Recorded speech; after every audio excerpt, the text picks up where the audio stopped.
welcome to my channel. So this is going to be my very first video on YouTube. I am really excited and nervous. But coming on to the point, today we are gonna talk about some mystery thriller genre out there. There's some gripping stories coming your way, so let's get into it. The first book that we will talk about today is The Silent Patient by Alex Michaelides.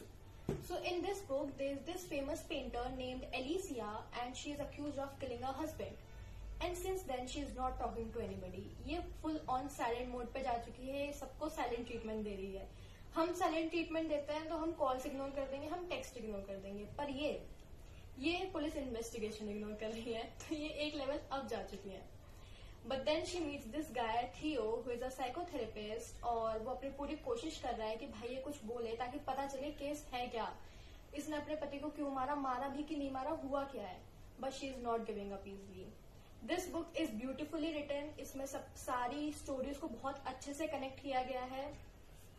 And about the plot twist, it's the best. ये मैं कहूँगी trauma की बादशाह है. So it's a must read. Go and buy it. Read it. You will love it.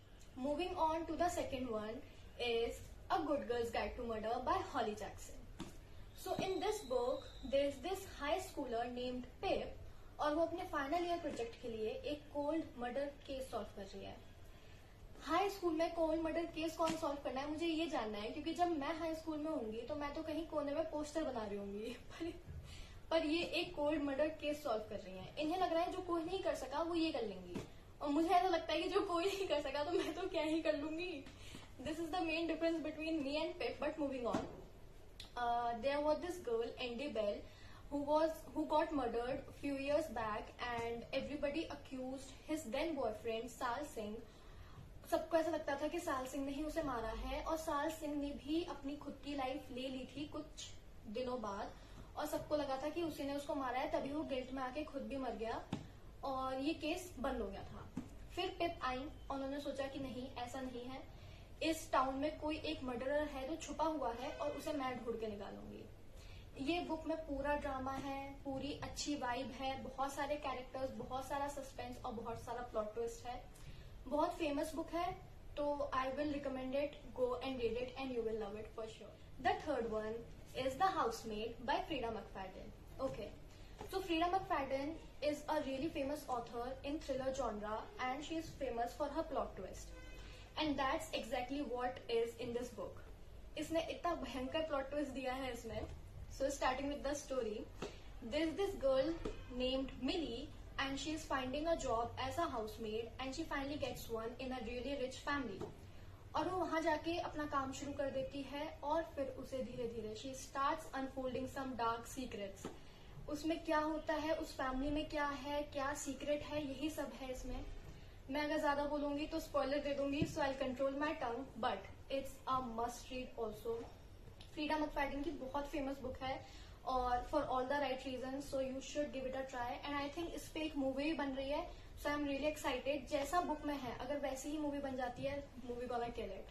So you can go ahead and try this one. So moving on to the fourth one is Verity by Colin Hoover. I'm not really sure if I'm pronouncing the name right, so pardon me for that. So in this book, there's this struggling writer जिसको higher किया जाता है एक firm के through, एक agency के through, और उसको बोला जाता है कि आपको एक बहुत फेमस राइटर जिसका नाम वेरिटी है, उसकी बची हुई बुक्स को कंप्लीट करना है. Now Verity met with an accident few years ago, so she is completely bedridden. वो मूव नहीं कर सकती, तो वो अपनी बाकी की बची हुई नॉवेल्स कंप्लीट नहीं कर सकती. इसलिए ये स्ट्रगलिंग ऑथर जाती है वेरिटी के घर, और वहां जाके वेरिटी की बची हुई नॉवेल्स को कंप्लीट करना शुरू करती है.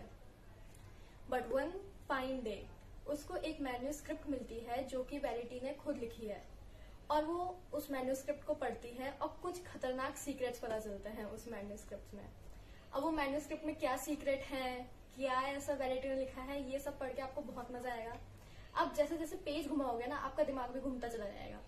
इसमें थोड़ी ओपन एंडिंग है, so many people love it, few don't. मेरे को ऐसा लगता है एंडिंग की वजह से.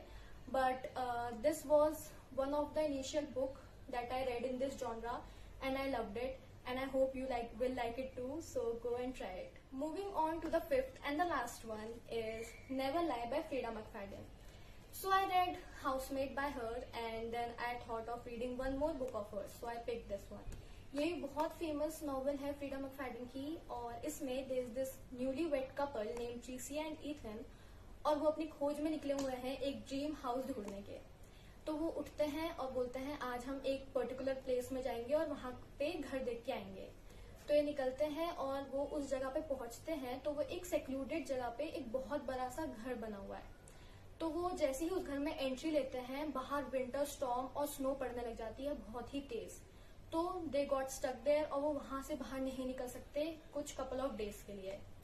अब जो वाइफ है ट्रीसिया, वो घर में ऐसे घूम रही है और घूमते घूमते उसको एक रूम दिखता है जहां पर कुछ टेप रिकॉर्डिंग्स है, और उसको ये पता चलता है कि ये जो मेंशन है ये एक साइकेट्रिस्ट का है जो डिसअपियर हो चुकी है। Nobody has a clue where she is, if she is alive or she is dead, nobody has a clue. तो वो टेप रिकॉर्डिंग सुनती है ट्रीसिया, और उस टेप रिकॉर्डिंग्स में उसको पता चलता है कि साइकेट्रिस्ट और उसके पेशेंट्स के बीच की थेरेपी सेशंस रिकॉर्डेड है, और फिर उसे पता चलती है कुछ खतरनाक चीज है। पतली बुक है, you will be able to complete it in few days and you will love it. अच्छा प्लॉट है, ठीक है, मजा आएगा। You can give it a try. You might like it. So that's it for today. I hope you enjoyed listening to all the summaries. I really love these books. These are the books that I really love and adore, and I hope that you like them too. If you have read any of the books, please tell me if you liked it or not. And if you haven't, please go read them and tell me your opinions. So that's it for today. I'll meet you soon in my next video. Bye bye.